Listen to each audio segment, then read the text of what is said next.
That's what's happened here, and I love it. Honestly, as soon as the shadow kill is popped, immunity on the Karina, and then you can re-engage. There's a lot of potentials for punish here. Pero Nexplay Evos, meron silang last pick. The strength of the last pick here to close up, and they still need something for good old Oreshi. Na maganda rin sana yung performance on the Khalid. It's just it didn't fall into place. He had solid stacks and was sitting at 3-0-1 into the mid-game kanina. Pero ngayon, ina natin ano bang kailangan niya. Ano bang open dito? Actually, iniisip ko nga kung mag-Urano sila eh. Well, with the Esmeralda gone, they need an XP laner who can deal a bit more magic. Whoa. Okay, so sa Paquito, all the magic damage is just gonna be coming from one source. It's gonna be the Kagura. So in terms of the build path for Blacklist International, they'll be focusing a lot on physical, which means this is gonna be a game where in the mid-game, Haze is gonna be the X factor here for NXPE. Pero galing din tayo sa series kung saan si H2 with the Paquito pulled off an incredible 2 versus 5 to help close out the game or keep the game alive for RSG. So I'm sure Blacklist International will do everything they can to respect the capability of H2 and the Paquito. Reshi. Yeah. There's a Hayabusa already. Yeah.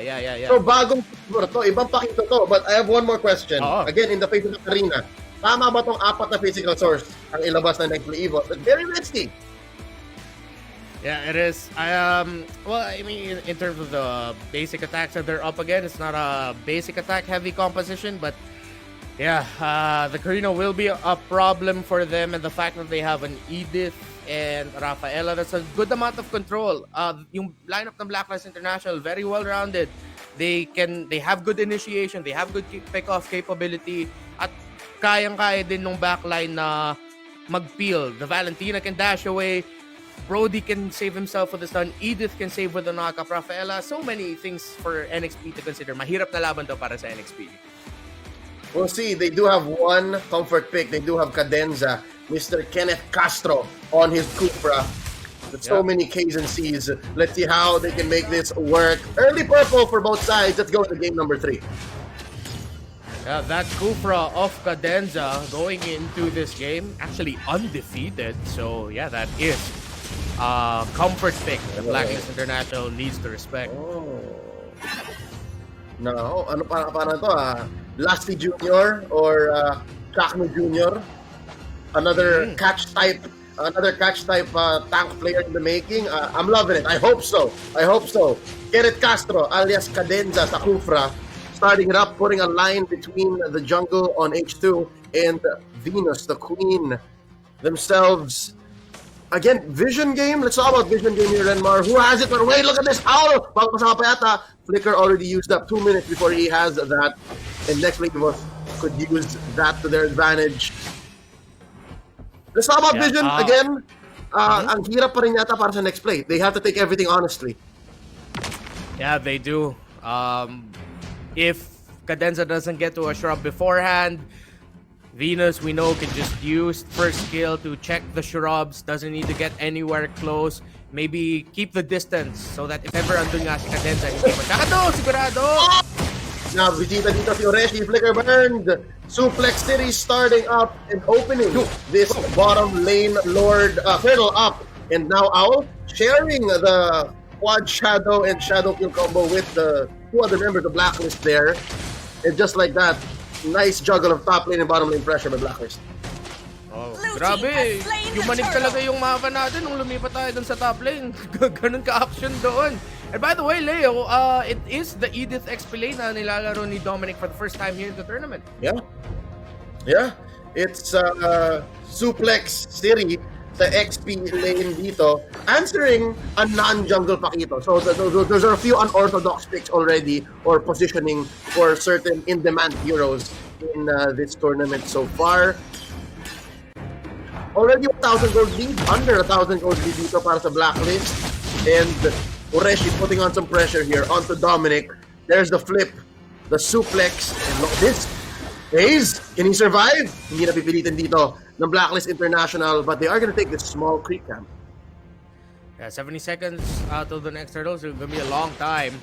Blacklist International, very small gold lead, but Nexplay Evos will be able to keep it close. Ang dami ng antik kiras. So, tignan mo, bumuo ng antik kiras. Ang Blacklist International, Dreadnought. apat. Classic Dreadnought, sorry. Casual Dreadnought. Dreadnought Clash of armor. Dreadnoughts. Yep. On the You way. get a Dreadnought. You get a Dreadnought. Yun yung prinaya nila. And this is gonna be difficult for it to cross into the mid to the late game para sa Nexplay Evos. Ang dami ng pang-reduce ng physical attack ng NXPE. And again, that's where Mr. Bataanon here, Hayes, aka Apple Pisha, doon siya talaga kailangang mag-X factor. So we'll see how this Kagura moves. But so far, it's been difficult for him to make any plays. Dahil nga ang bilis ng rotational speed ng team ng Blacklist International, given that they have Rafaela to help with that holy healing. Continue mo, back in again.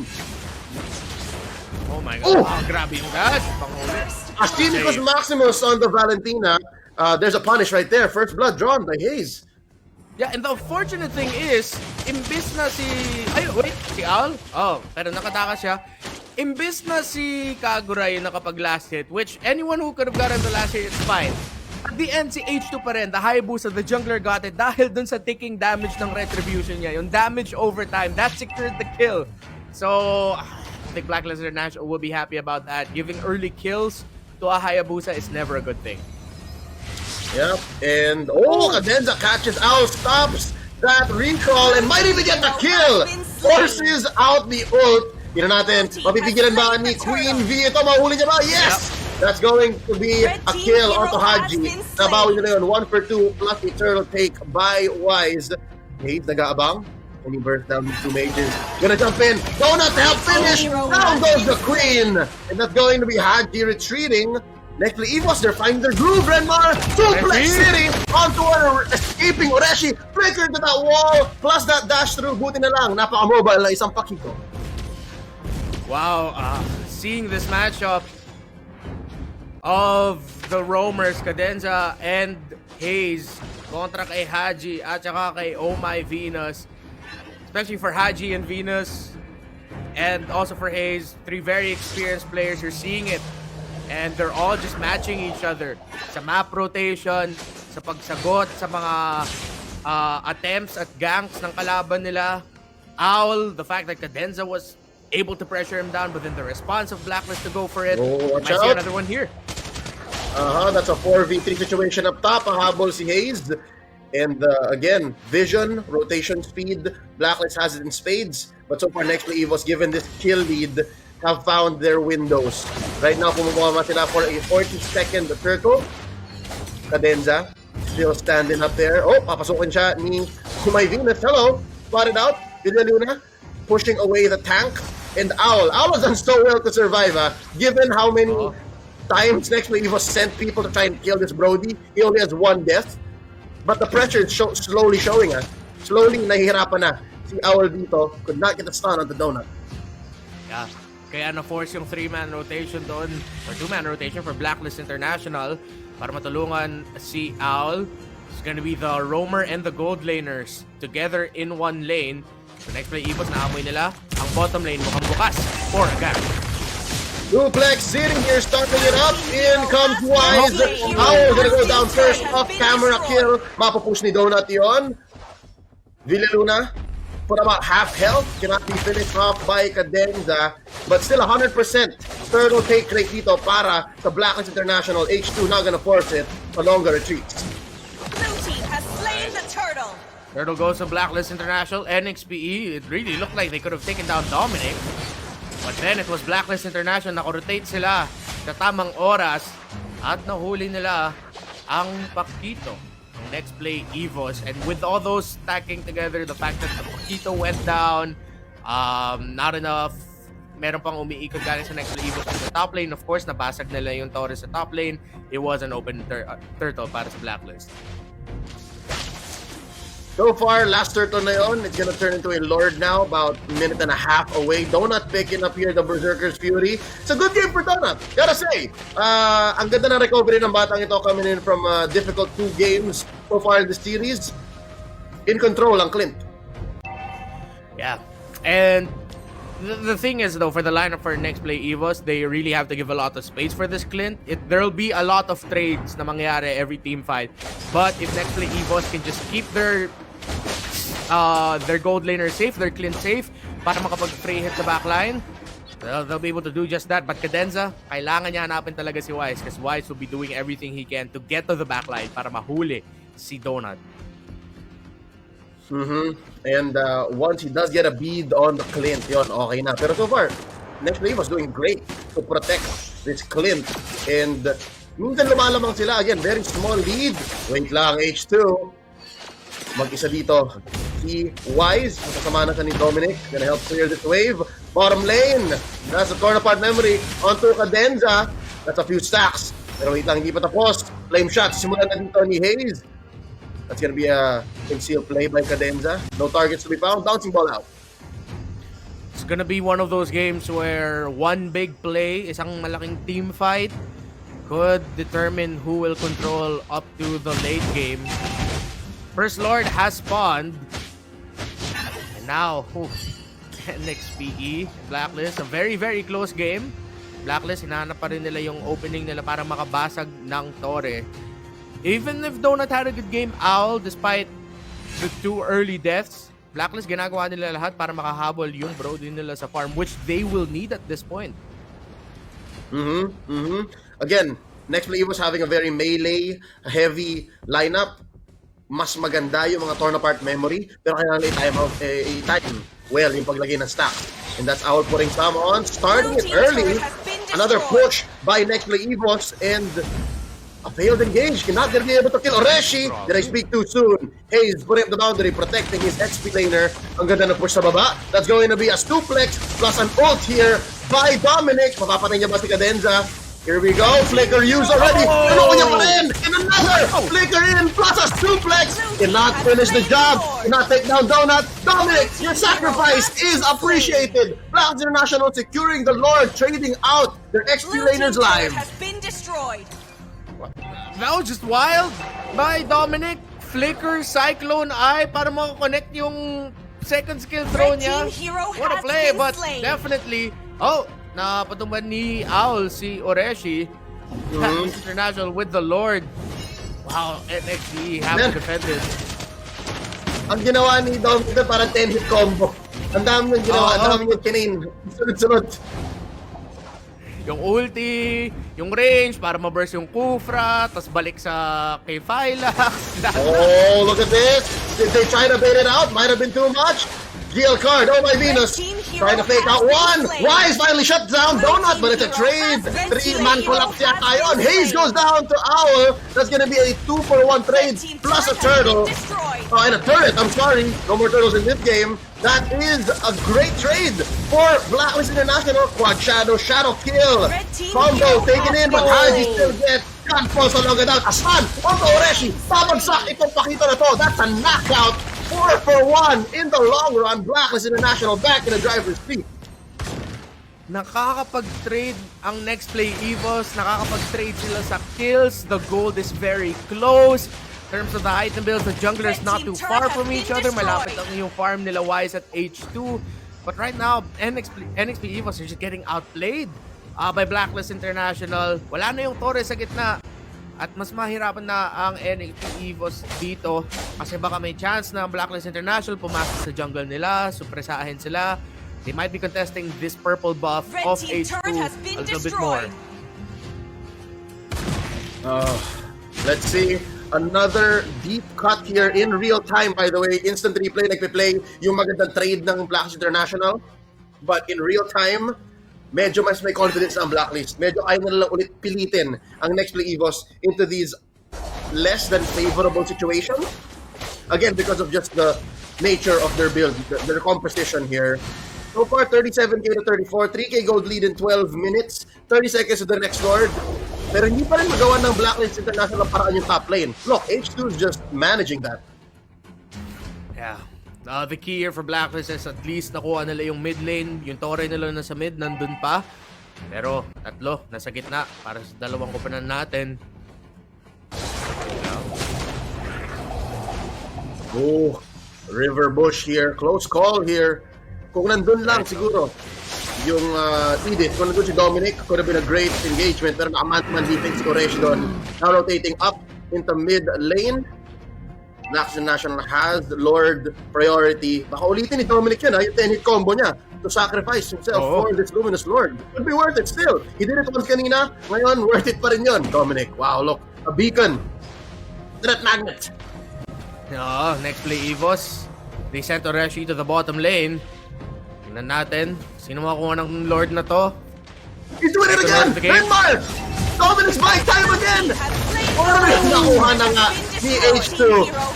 Still a trade, and Donut gonna go down here. Pero wait lang, ma-inhibitor yata, mapapush yata ang Blacklist International.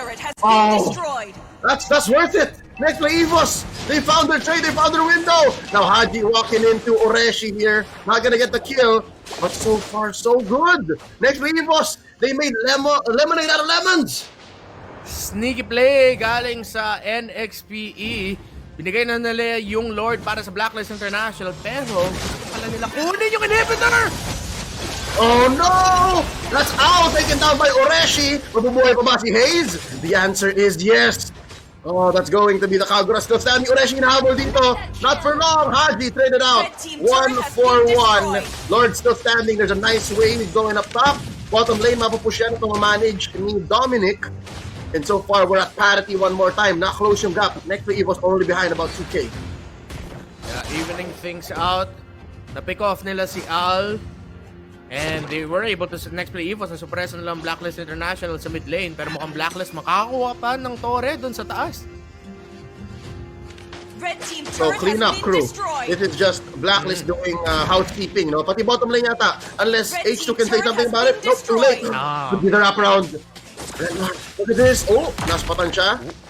And that's gonna be the knock-up here in the bottom lane. Quad Shadow out. Na nakawa siya ng purple. Wow! Ang bilis. Plowing through the jungle. Blacklist International.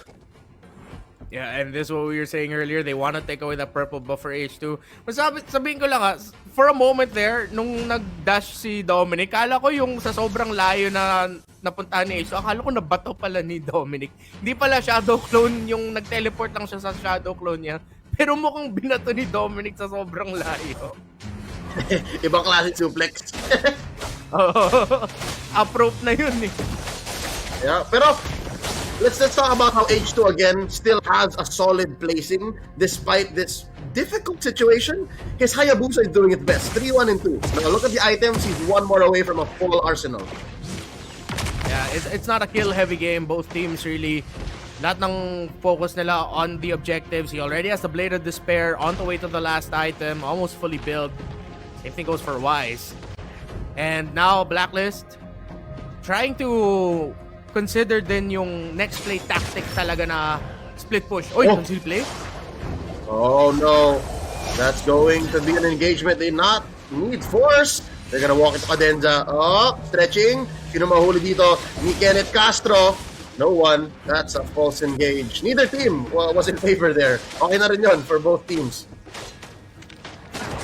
Alam nila, may Lord mag-spawn and it is up again. I love the adjustment of the respawn timer of Lord. Parang bumilis talaga yung laro. Alright, Yep, Oreshi. 8 minutes in. Oh, here we go. That's the Holy Baptism put onto Oreshi. And that's a lot. They put on stacks by Owl. Taking down the Paquito. Down for the count. H2O. Is he gonna fall? Owl gets a double. This Brody is insane. 5, 3, and 4. Parang hindi siya nahirapan sa early game dito rin, Mar. Could it be a steal by Cadenza? Yes! Kenneth Castro! Kenneth Castro! Nanakaw pa yung Lord! This Cupra is on another level! Malalasti mo magnakaw! Dapat ano na yun? Dapat magandang start na yun para sa Blacklist International. 2 kills dun sa bottom lane. Or actually, I think it could have been 3 kills in the bottom lane. They already had the Lord, pero si Cadenza hindi bumitaw sa Lord. Makiklear lang to ng Blacklist International though. Pero, tignan mo yung wave states, Leo. So many waves getting close to the base of NXPE. Renmar, hindi lang si H tong may lahi. If you know, you know. Si Cadenza, binigyan niya rin, tinuruan niya ng jutsu. What? Oh man, feeling ko yun nga yung taking damage ng Cursed Helm niya eh. Yes, or also could have been concussive blast or a basic attack. Baka. I don't know. Oh, ang lupit Wow. nun, Cadenza, iba ka. That single-handedly put Nexplay Evos back in a way where they can defend. Honestly, butas dapat yung bottom lane nila, pero dahil nanakaw ni Cadenza, nahirapan panalo, nag-buy time para pigilan yung Blacklist. Amazing! Feeling ko yung Blacklist kung nakuha nila yung Lord dun, kalbo na yung base dito ng Nexplay Evos. Wala na inhibitor turret dyan. And because of that Lord steal, it was saved for NXPE. But don't get us wrong, Blacklist International, komportable pa sila sa control nila sa mapa. It's a 4K gold lead. It's a 1-item lead. Conceal movement, but NXPE, they're being careful. But no! Oh! There's a flicker in, misses the Holy Baptism. Cadenza gonna go for the counter initiation stretching. Cancel muna. Goes for a conceal play himself. And they disengage. So bilangan tayo. Bilangan ng battle spell. Bilangan ng skill. And so far, no one is committing just yet. I love the discipline both of these two teams are showing. Naghihintay talaga sila ng opening na mahanap nila. And now with this Lord up here, both teams right now, titignan lang talaga nila yung mga minion waves, shove something, maybe force one out. And looks like that's the plan for Nexplay Evos, pero makita to ni Dominic. And Dominic still playing the odd man role. Siya ang nagbabay time, siya ang nagdi-distract. And look at this, papasukin siya ni Del Rosario. This is very dangerous for this Karina. But the rest of Nexplay Evos disengaging. It seems like they have a plan. Magpapahabol ba sila? There's the suplex. There's the knockup. Pero na-dash out, na-flickeran out ni Ureshi. And they're still continuing. Oh no, Donut looking low. And they disengage. Maghahabulan sila. Parang Tom and Jerry. The NXPE. Good call to back off there. Kung nag-engage dun sila, hirap pa manalo sa scenario na yon. You have members of Blacklist International coming from everywhere. Actually, si Haji took the long way around. Parang pangatlo, pang-apat na beses ko na nakita yun na tatakbo ang NXPE and Haji will always be the one to try and cover the escape route. Yeah. And right now, they may have found a bead onto H2. Can't finish the job. That's going to be H2 retreating. And ngayon, bilang nila na malayo.